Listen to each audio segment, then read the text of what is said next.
Hi, ladies and gentlemen. Thank you for taking the time to view this video. I really appreciate it. Before we start, I'd just like to say, if you know anyone thinking of buying or selling a home anywhere in the United States, please give them my contact info. Thank you. Well, with more and more media headlines suggesting doom and gloom for the housing market and our economy, the question everyone is asking me is this: what will happen with home prices? While no one can fully forecast the future, I can do my best to provide you a well-rounded opinion based on data and my own insights. The most important piece to note is that this is a dynamic market that is changing quickly. Yes, homes are staying on the market longer. We're not seeing a large influx of new listings, suggesting we're returning back to the seasonal norms we typically see this time of year. But it is still a seller's market. Why? Because prices are driven by supply and demand, and we still have a low supply of homes on the market. This means continued upward pressure on home prices. And for the naysayers who are calling for a housing crisis, this quote from Redfin sums it up best. For those bearish folks eagerly awaiting the home price crash, you'll have to keep waiting. As much as demand is pulling back, supply is as well. And that's reducing downward pressure on prices in the short run. Looking at the latest update on the home price forecasts for next year, we see this. Some experts are projecting slight appreciation and others are calling for slight depreciation. When we average these together, we see relatively neutral or flat home price appreciation for 2023. What are we seeing right here in Southern Nevada take place now? Well, let's take a look at what Altos research tells us about the Las Vegas market as of Monday, December 5th. So it says we are still in a slight seller's advantage, still in a slight seller's market. The market has been cooling over time and prices have recently flattened. Despite the consistent decrease in market action index, we're in a seller's market where significant demand leaves little inventory available. And if we look on the right side of the screen over here, we can see that they have inventory listed as 4,936. And we can see that the median list price is 489,000.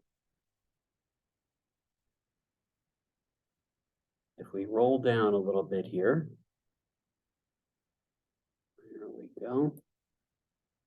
We have properties with price decrease. So we come over here to the end. We're going to look at December 2nd. We've got, these are properties for sale that have had price decreases. And right now we're over 60% of those. Over 60% of those have had price decreases. And if we go back 1 year's time, back here, we were at about 32.33%, a little over 32%.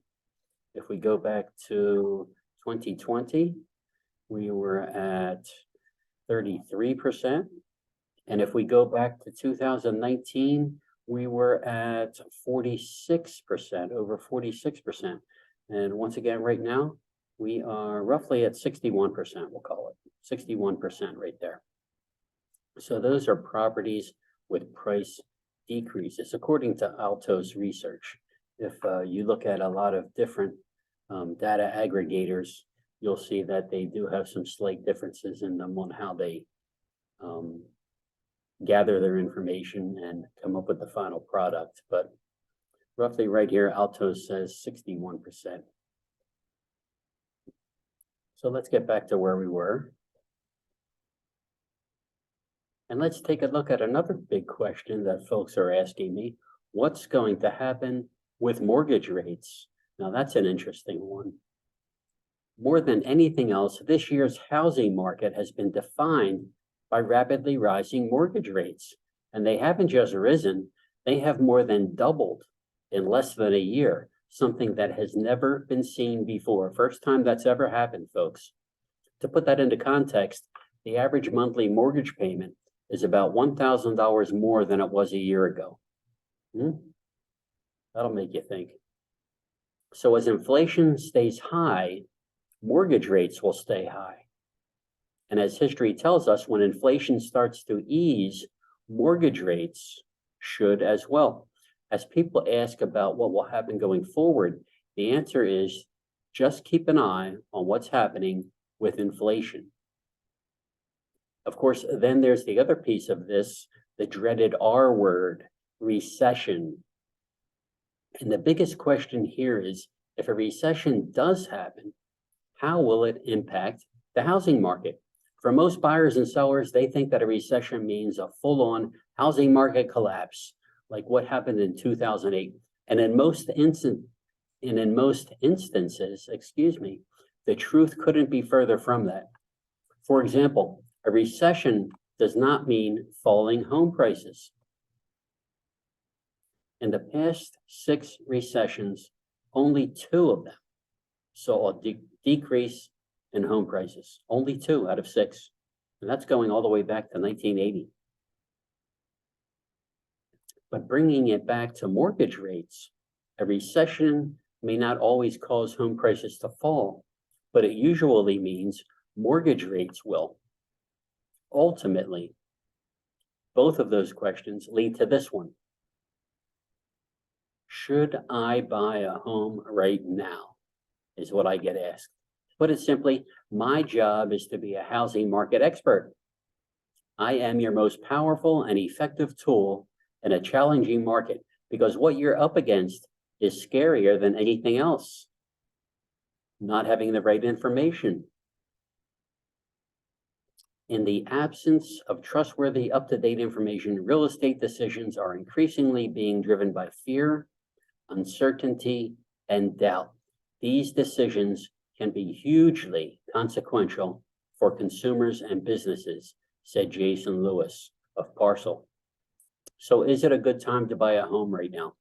The answer will be different for every client I work with. For first-time home buyers, the biggest factor to consider is rising rent costs across the country. Home ownership presents the opportunity for a stable monthly payment, as well as the ability to build wealth and make a financial investment. It offers security and a sense of accomplishment that renting can't. The next piece of this is that life happens. Personal situations change. Jobs require relocation. Aging parents may need to move in. These can all play a big part in someone's need to buy or sell a home right now or in the future. The best way I can answer this question is to, number one, figure out your motivation to buy or sell a home right now so I can understand your needs. Number two, put on my knowledge broker hat and take all of the national and local market data I have and present it to you so you can decide on what's best for your next move. At the end of the day, while the market may be changing, there are many financial and non-financial benefits of home ownership that stand the test of time. It's one of the biggest ways to build wealth in this country. I'll leave you with this quote from Odessa Cushy, Deputy Chief Economist of First American. If you can't find a house that meets your financial expectations for a monthly payment, and it is a good time for you to buy, then do that. And if you wait for prices to fall and they never do, you may discover the hard way that the house you found a year ago that you really, really loved, that you could afford but you passed on, is even more expensive next year. Folks, thank you again for watching. I truly appreciate it. I'll have a video reviewing the Las Vegas real estate market data for the month of November 2022 out in the next few days. Until then, bye-bye. Thank you so very much. I appreciate it. Have a good one. Bye-bye.